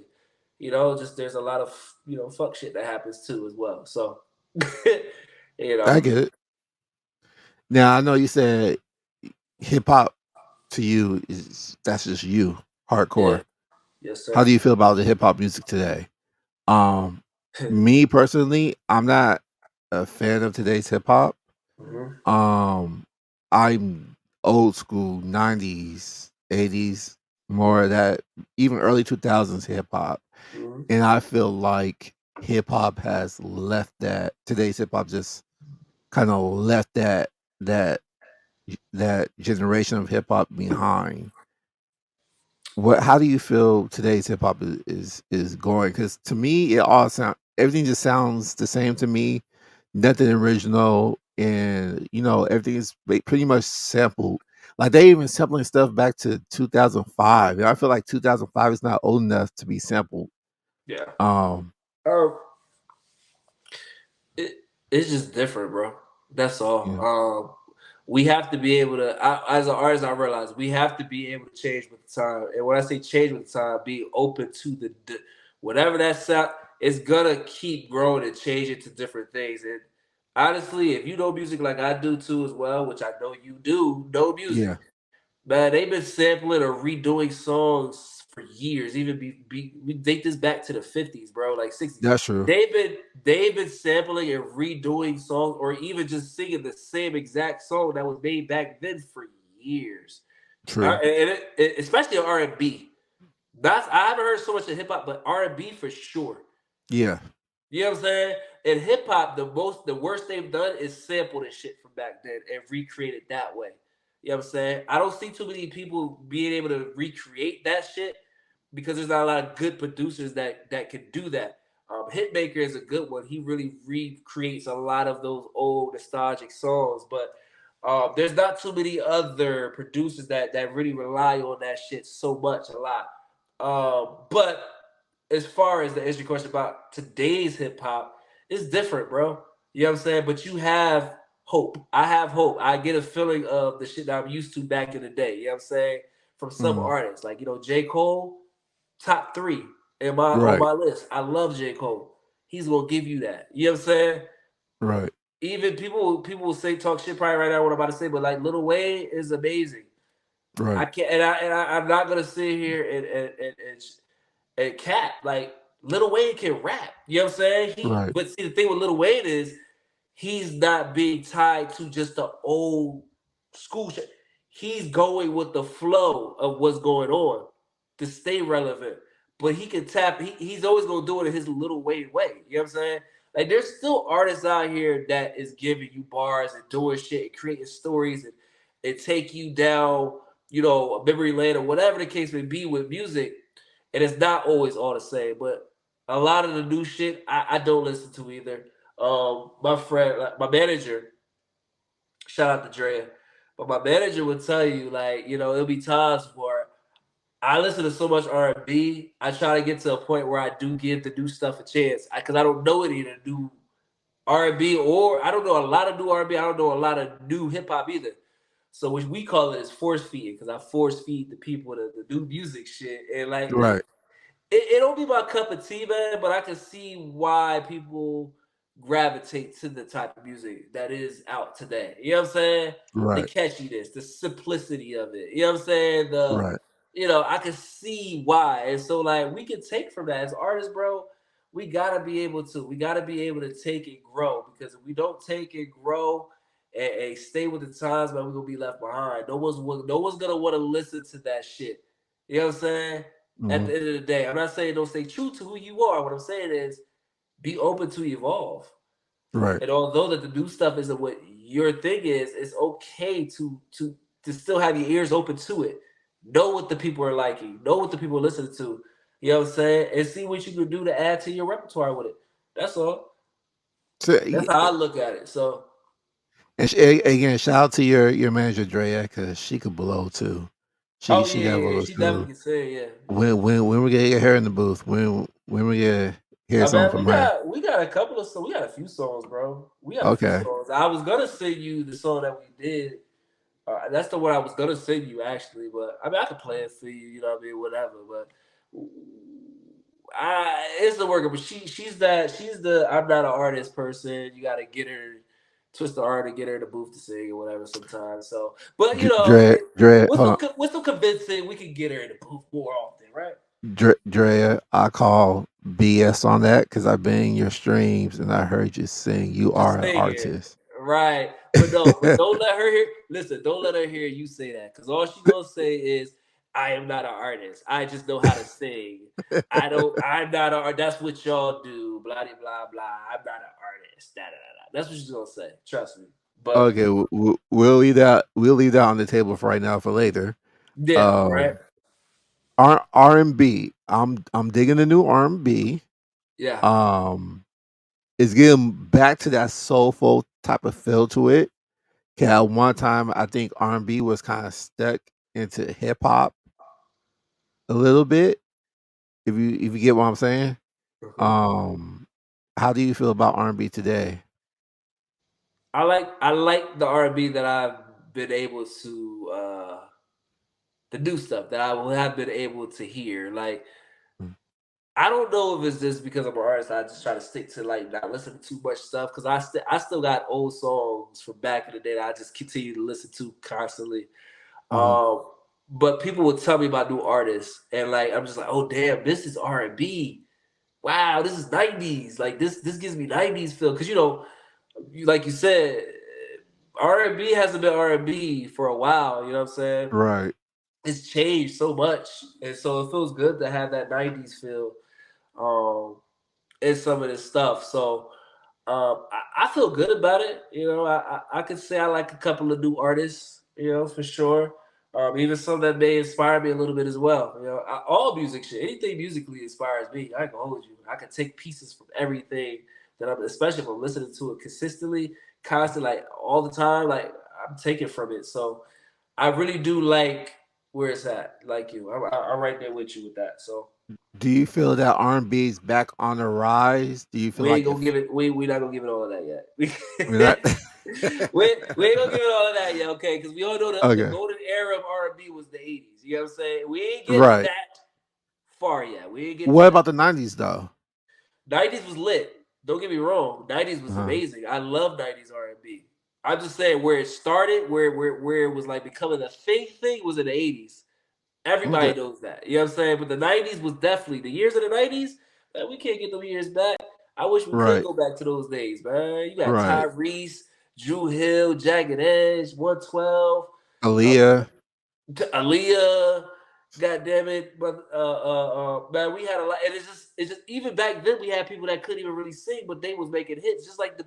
And again, that's why I never really talk ish about some of the people like even to today because like they're giving us hits still. You know what I'm saying? They may not have the strongest voice, but they're Right. giving some hits that can contribute to the genre.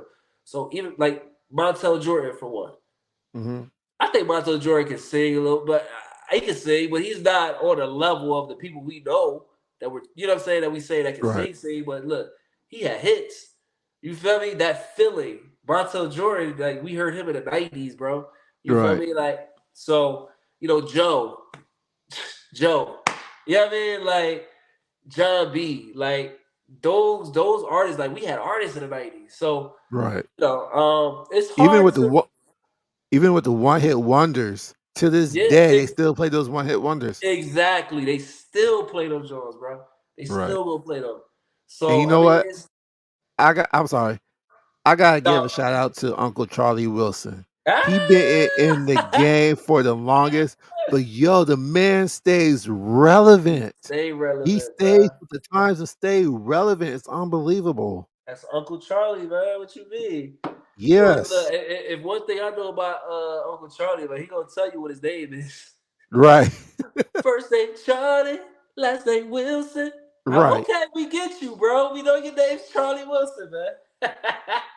So yeah, he does stay relevant, man. He really do.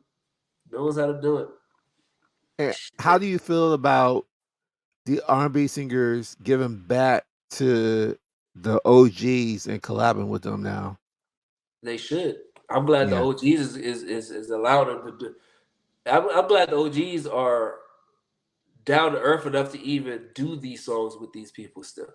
Because a Right. lot, a lot of times they're recreating what they did already, and they're saying, "Oh, I want you on this song too." Right. I love that. You know what I'm saying? Right. Hell yeah, ain't nothing better than putting the original on there, and then the OG Right. they probably learn this shit from them and everything. So, Right. man, let them I I let love the fact that they're giving them their flowers. factory. Bro, let one of the OGs mess around and give me a chance, bro. I'm telling you right now, man. I'm soaking in all the game. So I'm soaking who all the would game. you want to work with then? Cisco, 100% Cisco, Jay Holiday. There's a new artist named LA. His name stands for every life has an ending. He's one of the newer artists, is what they consider him. I love Mhm. his music. You know what I'm saying? I've been following him for a while. I would love to work with him. Man, like shit. Rest in peace, man. If he was still alive, Luther, man, I Yeah. would what? I would work all of them. I would work with Jasmine Sullivan. Let me work with you, even though you can blow. I ain't on that level, but like shit, I want to do something with you. You know, Right. I would work with so many old. But we talk old school people like Cisco for sure. He'd be my number one. Cisco. Okay. Yeah. Okay. You know, this shows my age. I don't even consider Cisco old school. That's how old I am. Damn. Yeah. I mean, but I mean, it's 2023. Cisco or Drew Hill, they came out in '96. You know what I'm saying? Yeah. I'm 34, so like I'm saying old school just because people are saying it's old school. But Gotcha. for me, it's like okay, I know around this time that this is what I listen to. This is, I know for me, people are gonna say that. You know what Right. I'm saying? So Right. yeah, '96 is far away for some people. So I get it. I get it. Because you know when people say old school, I'm thinking the '70s, '70s and the '80s, '80s. Earth, Wind, and Yeah. Fire. Yeah, I know the Bee Right. Gees. Yeah, I know. Yeah, Right. Right. I'm gonna throw out some artist names and you tell me what you think. Uh PJ Morton. I know.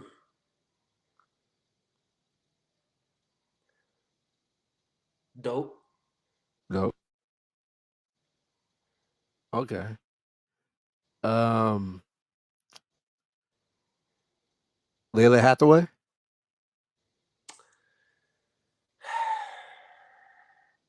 I want to know more. Really? Yeah. Why you say that? I feel like I don't give. I ain't gonna say I don't give female artists chances, but I really feel like I.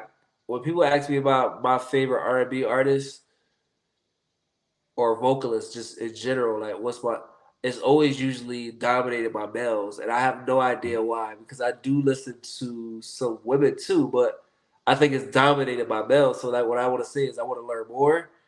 I haven't I haven't heard a lot enough for me to be able to give an actual opinion on how I think about that artist. Okay. Let, Honestly, let me flip over to the male side then. Okay, I'm gonna throw this name out, Keith, since been calling himself the king of R&B. You should know who I'm talking about, Jack Lee. Jacquees. Yeah. He's talented. Okay. My thoughts on him, talented for sure. King of R&B, child, please. You know what I'm saying? But Right. because there's so many different people that's way better vocally, way you know what I'm saying than he is, and I'm not stumping on him. He sounds good. Mhm. But the king of R&B, Yeah, that was I mean, pushing if it. you're saying in your age group and your new age of people, I still feel like there's new age people that can take that title, opposed to before I think of you. But shout out to Jacquees, man. If you want to do a song with me, bro, like I'll be down. I'm in Georgia too, so Mm. I'm with the shits. Let me throw this group out at you. I know you said Jagged Edge was your go-to group. What about New Edition? Can you stand the rain? I did a song. I did a song. I sampled their song. Wait, no, that's not no. That's De La Soul. Is that De La Soul? So Can for it real. go there? De La, so for real, yeah. Okay, I sampled them. So for real is dope too. But Yeah. New Edition, I like them. They set several foundations for a lot of groups. Um, Temptations, I would say first, but New Edition set that newer trend of foundations for groups, male groups, I would say. This Um, is this goes back to our conversation earlier about vocal talent.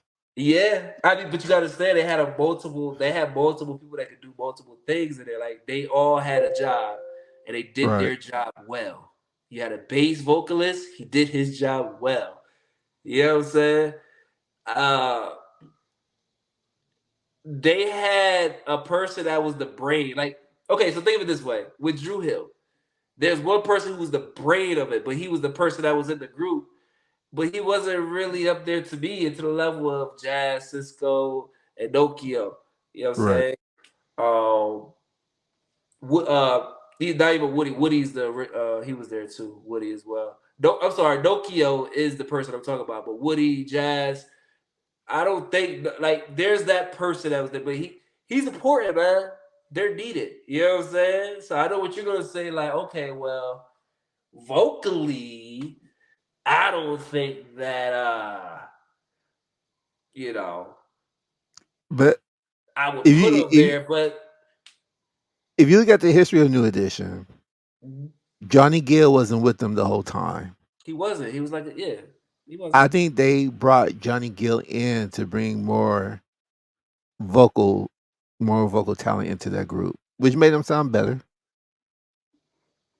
And I think they needed that. I think inside that group they feel like not everybody could sing. Because even if you when they broke off and you see BBD, what was BBD? They were more of hip hop than R&B. But that's kind of what he was there too. But like, I don't know. You may have a point. That's my shit. Man, Ben DeVoe.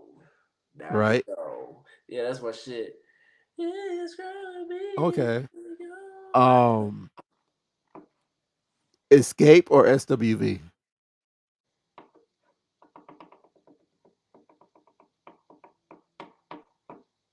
SWV. Yes, I agree. I agree.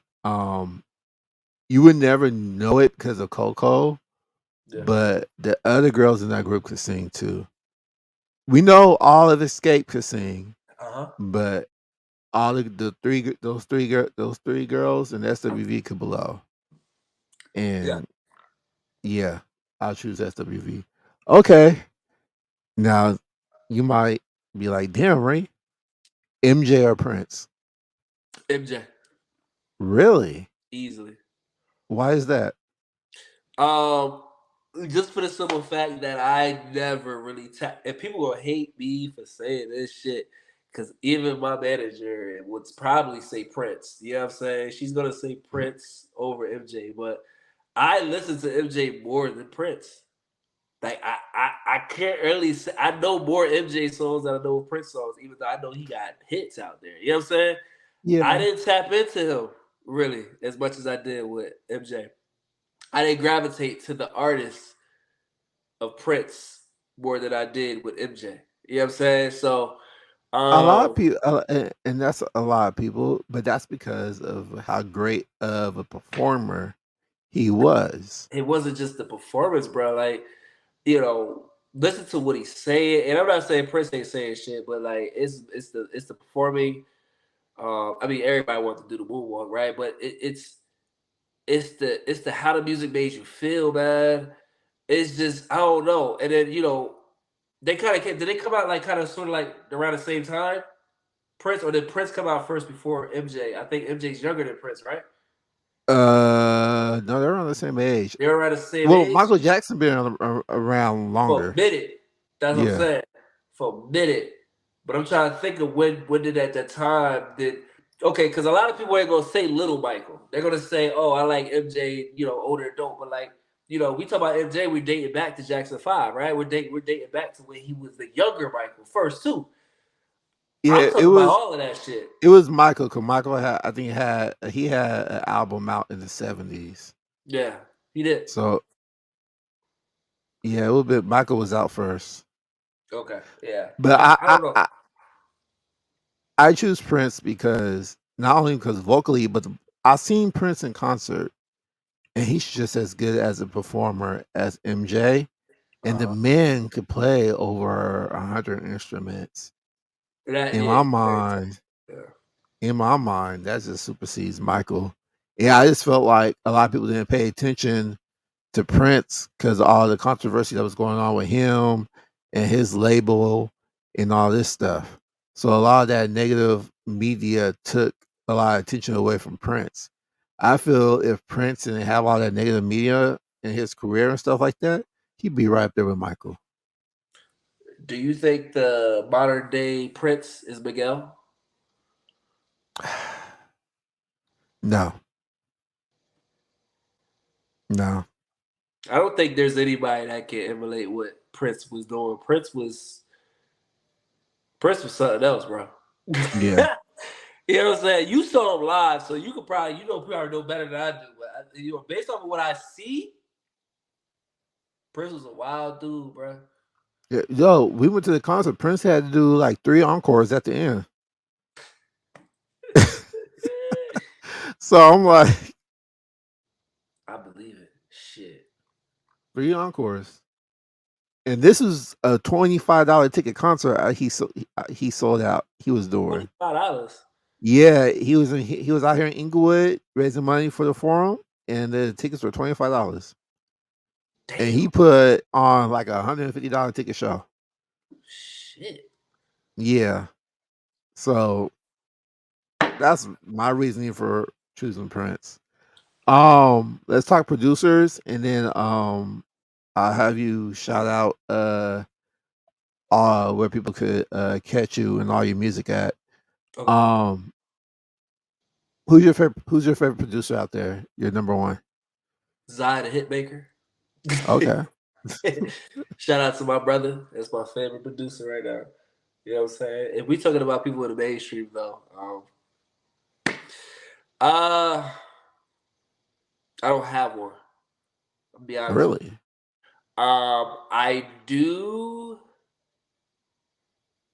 I do like whoever produces Bryson Tiller's beats. Mm. Um, I am a fan of some of Drake's beats, which I do know 40 produces as well. I like some of Hitmaker's beats as well. I like some of Boy Wonder's beats as well. But I don't have a favorite in the mainstream. To keep it 100 with you, I think the ones that's easily for me to favor is the ones that I'm on. Like I can easily say, okay, this is my favorite because I've been able to tap into a side of myself consistently and easily, flawlessly, right? With this W- person once I met him, which is why I start off and say Zion the Hitmaker because Well, I not just the present. What about the past? out of the past. Yeah.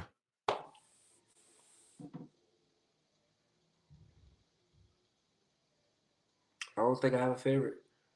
Wow. Yeah, I don't think I have favorites in the production, in the producing side of life. Weirdly to say, right? But I don't think I have one. I don't think I've ever had one. I can say I have favorite, artists and shit, but I never had favorite producers. I don't say. I can say I like certain things. I like what these people did with these certain people consistently, but I don't have a favorite at all. You got a favorite? Yeah.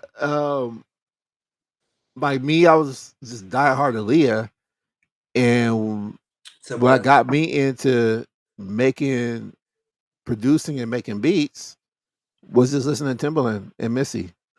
Yeah. Like, yo, I'll be on my computer. I have Fruity Loops, Yeah. and I will be on Fruity Loops just doing what I do.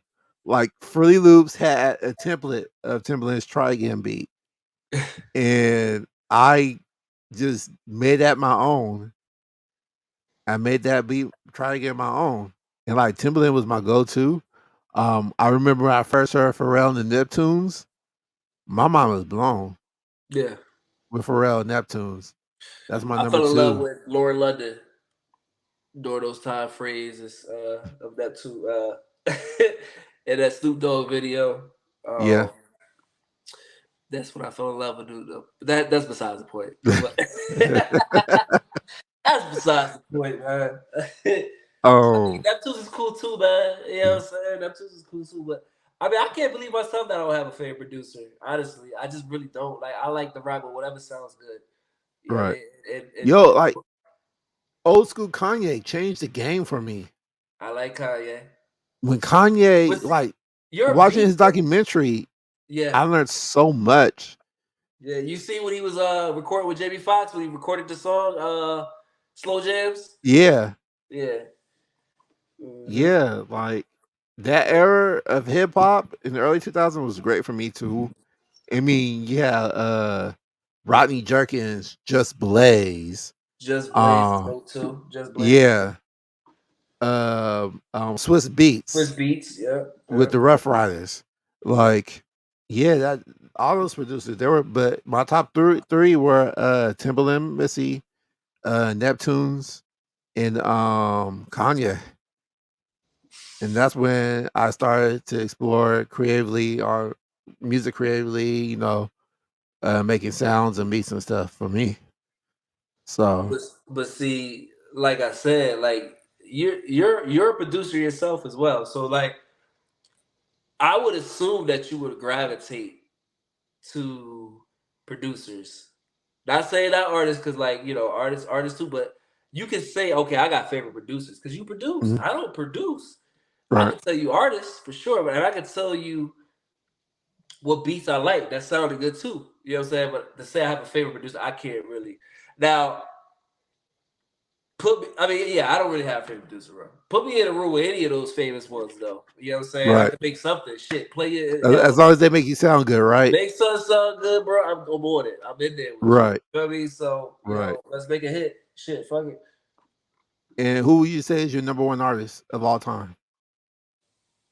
Of all time, all time, like meaning like there's no new era or no old era. Right, all time.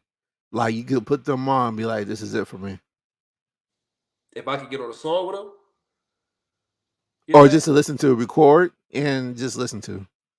Just like your go-to artist, you have to pick one. Who would it be? Cisco. Okay, Yeah, Drew Hill is my all-time favorite R&B group. Cisco is part of that. You know what I'm saying? But Cisco, like Cisco, I mean, he's not the same as what he was. But I mean, I'm around with my dog, man. Cisco. okay.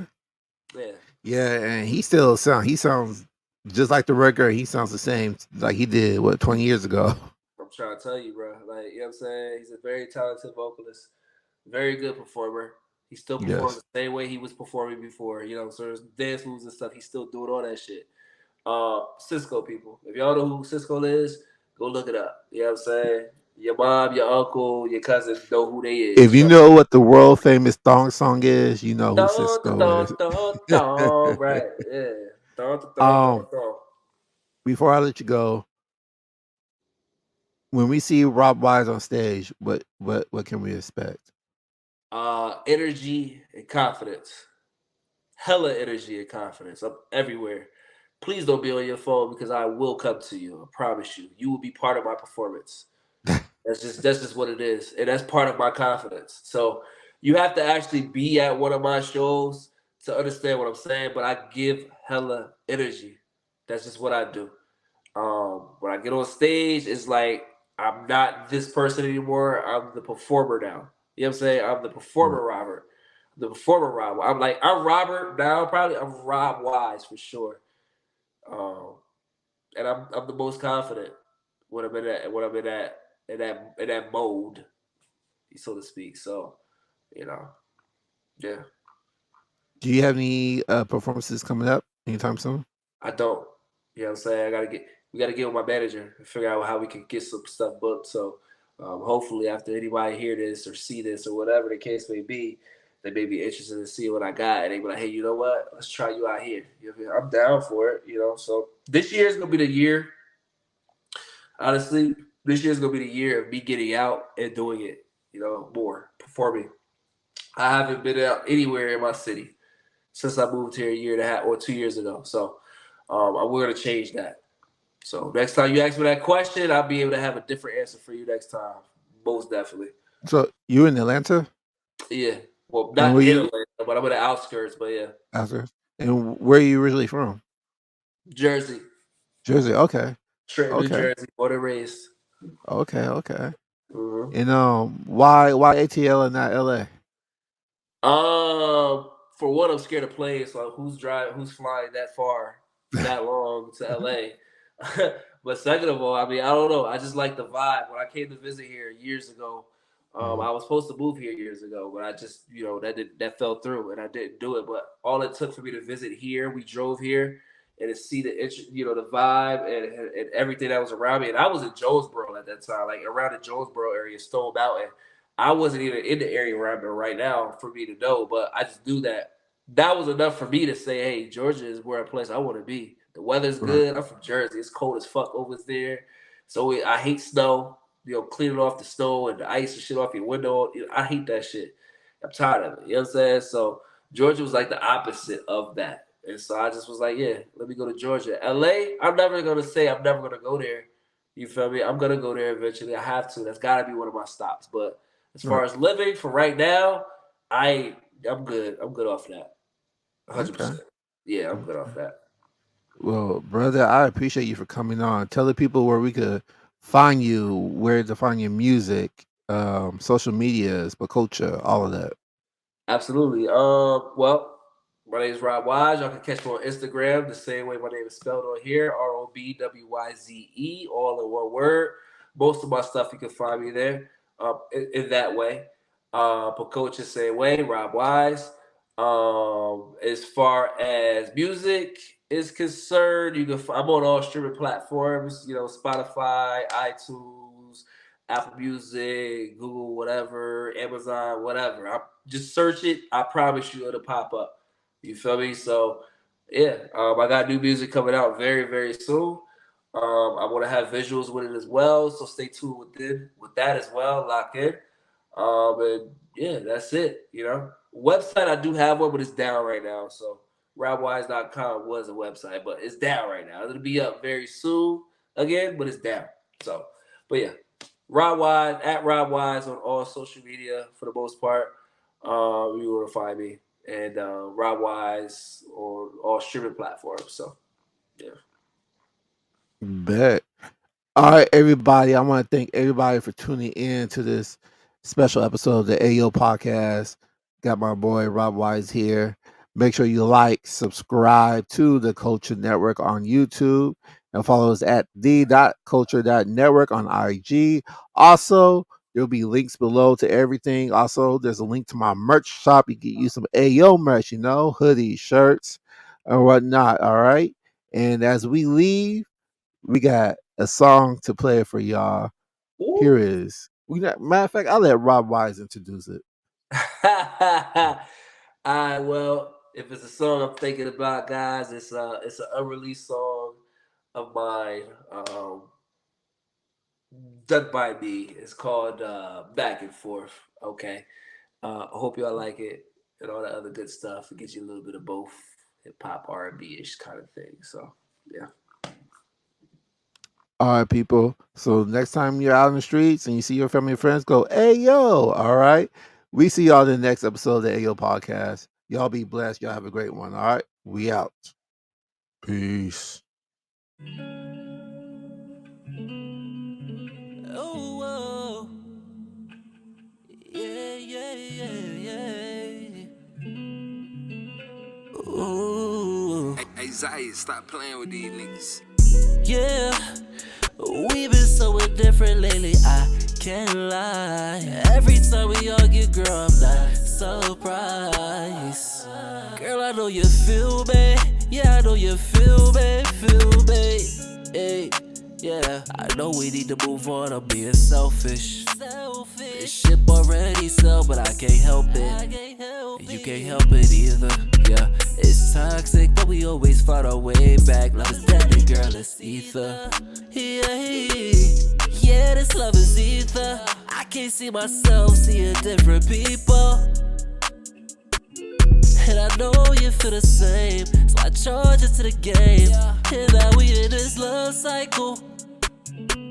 Oh, yeah, we in this love cycle. Oh,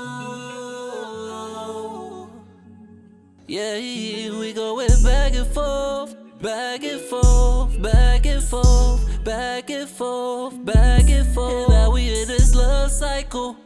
Oh, yeah. This is the get back. You know that we always get back. We're an unstoppable force. I love when you down on all fours. Looking up at me, of course. It's such a beautiful sight. The way you be taking control of it, driving that stick, baby, get me so high. And I get you high too. Hit that blunt one time. You're intelligent and fine. Who owns that pussy? Tell her wise. It'll never work with other guys. That's what I call a soul tie. That's what you call it, yeah. And now we in this love cycle. Oh, oh, oh. Yeah, we in this love cycle. Oh. Yeah, we going back and forth, back and forth, back and forth, back and forth, back and forth. And now we in this love cycle. Oh. Yeah.